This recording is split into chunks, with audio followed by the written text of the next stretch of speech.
All right, so today I want to talk about Officer Tatum. He seems to be going over some sort of line. But the worst part is he let something slip that I don't think he was supposed to say because he got off the stream immediately following it, and I think he gave us a clue in the case against Tyler Robinson.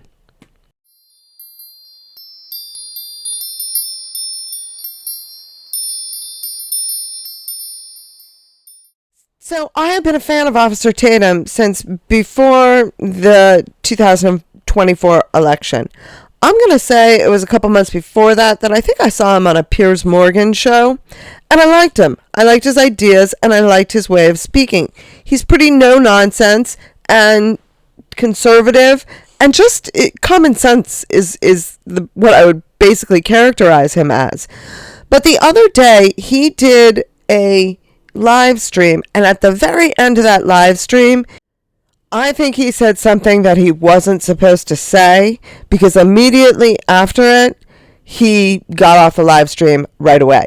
So let's get into this. I want to do a reaction to this because the end is definitely the best part. But before that, there were some things that I really had a problem with him saying. So he was doing a great live, and he was talking about the Democrats and the government shutdown. Actually, you know what? I'm going to play that clip because it's a really good one from Speaker Johnson. He posted it on X, I believe, and it's him showing the hypocrisy of the Democrats and their willingness to shut down the government. It will be average Americans who suffer most. A government shutdown means seniors who rely on Social Security could be thrown into chaos. Families will be hurt. Farmers will be hurt. It's the service members who will work without a paycheck. It's the firefighters who will be furloughed. This shutdown, you know who's going to feel the pain? You know who it hurts? You. Everyday people and the most vulnerable. Seniors, veterans, working families, hungry kids, y'all. Democrats are signaling they're ready for a fight. This time, Schumer tells the Associated Press, quote, things have changed. It is not normal to shut down the government when we don't get what we want. Officer Tatum went wrong, or where he went wrong, in my opinion, is he waited till the end of the stream, and he was clearly getting emotional. And the problem is he started to attack anybody who was questioning the FBI story about Charlie Kirk. So let's listen in a little bit. Let me just say this. If you're a person out here online claiming that you got evidence or something, put all your evidence out on the first day you talk about it.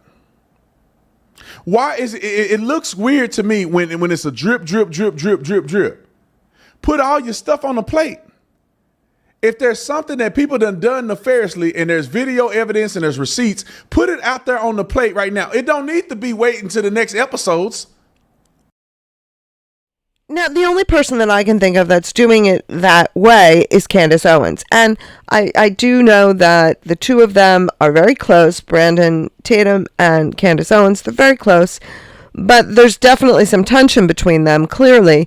And he's not calling her out directly. But, like I said, she's the only person that I know of that's doing it that way. And it's very disingenuous of him to say it as though she's doing it merely for clicks and views, when in actuality, if you listen to her, you know she's doing it because she's piecing things together. She's telling us everything that she can up until a certain point where she doesn't have the evidence yet. And then once she gets the evidence, she informs us. It's not that she's doing it to drag out the story. And anybody who listens to her knows that. It's a matter of going along with this Zionist spin. And when you see the other interviews that he's had on his show recently, this is definitely a shift. It's as though from the minute Charlie Kirk was killed, they earmarked Officer Tatum as a link that needed to be shorn up, and they are flooding him with gifts of interviews and clicks, views, the exact same thing that he claims nobody should want. But tell me, why is he meeting with Stella Ingar Escobar? Or Escobar, whatever her name is. Why is he meeting with her? Why is he interviewing with Benjamin Netanyahu, if not for clicks? He didn't go looking for that interview. They came to him. And I have no doubt that they did. I believe that. I believe that they came looking for him. It's the fact that he's too smart, and he shouldn't be just going along without wondering why. And he's just too smart not to have wondered. And not to realize that it just looks like he's doing it for clicks and views, and perhaps not to criticize other people for that.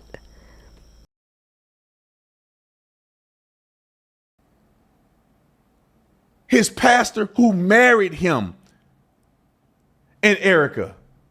You think he just don't care? You think he just never loved Charlie? Imagine the people that were with him every day. Imagine an organization that's just trying to move forward because that's what Charlie would want them to do. Now, that's where you know that it's Candace that he's referring to, because Candace is the one that she's calling it Operation Mocking Pastor, a play on, Operation Mockingbird. So she has been the one to call out Charlie's pastor. So that's how you know it's referring to her. But my question for Officer Tatum is, okay, it's fine. You can say that. But what happens if what she's saying about that pastor and him accepting potential, I believe it was an LLC in his name or possibly his son's name, what if that turns out to be true? Will Brandon Tatum come back and say, oops, you were right and I was wrong? Because no matter how much pain there is over the passing of Charlie Kirk, if there's some shady dealings going on, then that's far more, that needs to be brought to light. Because if there's one shady dealing, like Candace says, if there's one little lie, there's going to be more. If there's one shady dealing, there's going to be more. I got text messages from Charlie. I'm not finna put his text message online for you to share it and like it. That was a conversation between me and him, and he's dead. He can't give me permission to put his messages out there. And listen, God dog it, I know Charlie. Charlie was a private person. Charlie never put his business out in the street. Charlie didn't address issues. He didn't address controversies. Charlie did all his stuff in private. I would never put his messages online and tell you what he told me in private. If he wanted you to know, he'd have told you. All this riffraff about who Charlie was trying to be and what he was doing and where he was going and all that, he dead. What does it matter? Now, I don't know for sure who it was that Officer Tatum was referring to here. Candace has put out a few text messages that were between her and Charlie. None of them were earth-shattering. None of them were revelations of Charlie's opinion. Mostly they were communications kind of semi-private between them. Things that were between them that weren't necessarily personal, but they were clear, they were not controversial. My question, and Tucker has said he can provide them if necessary, but he hasn't. Now, there are people that have also revealed supposed text messages from Charlie, and those are from the other side, from the Zionist side. So is Officer Tatum referring to them revealing Charlie's private text messages? And what about Netanyahu releasing the entire letter from Charlie? I mean, that was a private communication between the two of them that Charlie couldn't give permission for them to reveal. But Brandon Tatum had no problem with that and even did an entire live where he reviewed it and gave it a ridiculous amount of spin. But that's a different story. I mean, he is picking and choosing who he's going to criticize for things, and that's opening him up to hypocrisy. And to the best of my knowledge, Tucker said he could reveal them, but he wasn't going to, and he hasn't to the best of my knowledge. And honestly, he really doesn't need to. We have Charlie saying the words himself, so we don't need to see the private communications between them to prove what Tyler and Megan and Candace have said. The only ones that are talking about proving something, or who are trying to prove something through the messages, are the Zionists who are trying to say they knew Charlie better than all these other people did. And that they knew his feelings and that his feelings benefited them. Candace and Tucker aren't trying to say, oh, well, Charlie agreed with us, that means everybody should. They're just saying, listen, this is what we know. It's not amount of money in the world for me to push a conspiracy when they got a man arrested. Do you want him to get off? Do you want them to have a case where he don't get the death penalty? Do you want people to release information and compromise the investigation? And you can see he's getting very emotional, and that's probably when he should have ended the stream, but he didn't. But what he says here is, do you want the guy to get off? Well, if it's not the right guy, then yes, we want him to get off. We don't want him going to jail for something that he didn't do. And if there's someone else behind this that planned it and plotted it, I want them to be held accountable, not some silly patsy kid from Utah. So the answer to that is a resounding yes, if he's not the right person. And how can we find out if it's the right person or not? If we don't ask these questions, because we all know the government is hiding something. I mean, I don't even know what the heck I think it is that they're hiding at this point, because it's gone so far from any sort of rational idea. We don't know what it is, but that doesn't mean we shouldn't look to try and find it out. A millionaire with security and all this other stuff. But it's not easy to be on campus as a young person and your peers hate you. Now, that clearly seemed to be geared specifically at Megan, Tucker, Candace, all three millionaires, and all three with security, which they have mentioned prominently in their podcasts over the last 2 weeks, that they have needed to increase their security. And that's great and all, but you're not taking into account that these are people that love Charlie too. And while, he may decide that this is how he wants to honor him and his legacy, they may feel differently. And they may have information that gives them reason to think that they are doing it differently. Because if they know what Officer Tatum may not have known about Charlie's changing stance on Israel, they may feel that the only way to honor him is to get his word out there. And I don't think anybody wants to destroy Turning Point. I think people want to destroy the influences that may not be America first, that are gearing and that are steering Turning Point. And that's the thing that Brandon seems to be losing. He's losing that objectivity. And let me tell you something. He talks about other people doing things for clicks and views. Well, look at the things that he's been doing in the last 2 weeks. He's talking about Charlie. He's talking about why the conspiracy theories are wrong. So how is that any different? Oh, the difference is he's getting the clicks and views of the Zionists. So that's okay. Does that make it any different? And he talks, I think it was the day after this live stream, where he talked about how, I'm not getting $7,000 per upload. They must owe me a lot of money. I will say this again, and I firmly believe that you will never find a money trail from Israel to any of these influencers. They don't need to. Because what they do is they set them up, they give them a platform, they give them the subs, they give them the views, and that's how, and YouTube pays them. Israel doesn't need to pay them because they give them the platform to make money off of YouTube, and YouTube pays them. Therefore, there's no money trail. I said the same thing about the Sussex Squad when people were saying, Meghan Markle must pay the Sussex Squad. No, she doesn't need to. YouTube does it for them. All they do is set them up. and they give them the people, they give them the clicks, they give them the views, they give them the subs, they put their videos into the algorithm in a favorable place, and then that's how these people make money. So they don't need to get an additional paycheck of $7,000 from anyone else. And I believe there were about 3 channels that got interviews with Netanyahu after Charlie Kirk's death, other than, say, like, Fox and them. 3 YouTube channels that got it. 3 of the, Turning Point umbrella YouTubers that got interviews with Netanyahu. Let me tell you, I'm pretty sure Brandon monetized that interview. So how is he doing anything different? I'm guessing he monetizes all the videos that he has about Charlie Kirk. How is that any different? He's on a pretty high horse here.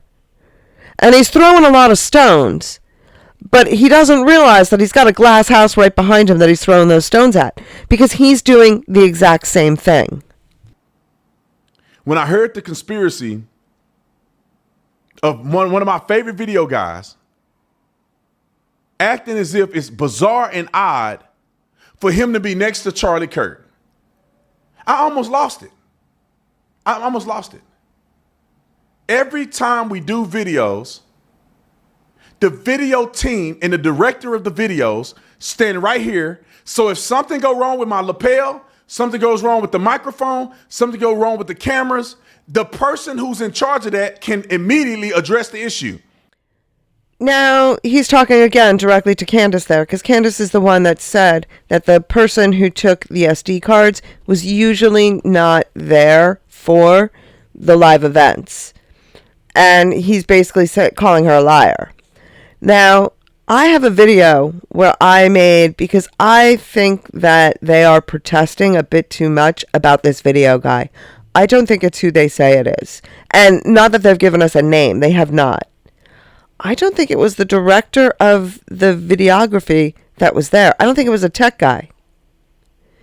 Because based on what Candace says, she said that it was someone who shouldn't normally be there. And the tech guy you would expect to normally be there. And the way Brandon is protesting too much. And we're getting a lot of that. We're getting a lot of this protesting too much from this entire camp. If there's nothing untoward, if there's nothing to hide, then why are they protesting that people are looking into things so very much? I mean, this entire emotional outburst of his, it doesn't make any sense if there's nothing to hide. Now, I got one more thing. This is the last thing, and this is the one that really raised my eyebrows here. And it raised my eyebrows because of what it might mean. I think the FBI is acting in good faith, but some of y'all out here pushing conspiracies that don't make sense. They don't have no evidence. They presented to the court evidence of phone calls.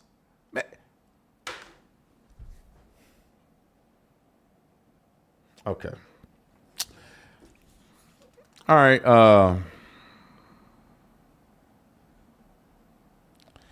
I'm so upset I don't even know if I can do this video. So, after that, he ended the stream. Rather abruptly. And what was that look on his face with a little bit of a smile? Because I want to know, what phone calls is he talking about?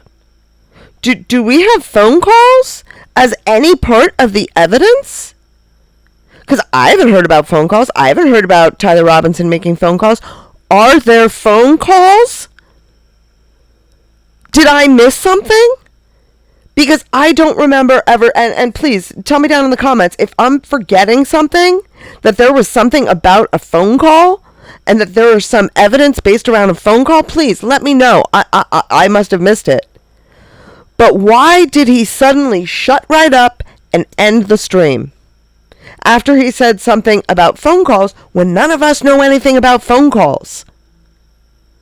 I don't know if this was an emotional phone call that he's talking about here, and it reminded him of it, and he got too emotional to continue the stream, but I think he let something slip, because the look on his face after he said it tells me he said something he didn't know how to get out of saying. And the only way he knew how to do it was to end the stream. He ended the stream right there. So what do you think? Let me know down in the comments. I look forward to reading your thoughts down in the comments. Thank you very much for listening, and I hope you all have a great day.